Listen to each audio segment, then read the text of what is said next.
না রে বন্ধুরা আজকে ভাত খাবো না আমরা, আজকে পায়েস আর পরোটা নালে পুরি যে কোনো একটা হবে আর কি। বানাচ্ছে আমার মাসি, এই যে দেখেন, আর চানার ডাল সবজি এই যে আমার মাসি চানার ডাল দিয়ে খাবে পায়েস দিয়ে পরোটা নালে বা পুরি বানাচ্ছে, আর পায়েস, চানার ডাল, সবজিও আছে দুপুরে, এসব খাওয়া হবে।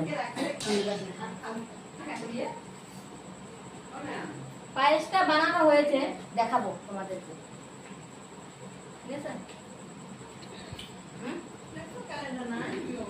তুই কি খাচ্ছ রুটি না রুটি চা খাওয়া হয়ে গেছে। কি বৃষ্টি হলো, ভালো বৃষ্টি হলো আমাদের এখানে।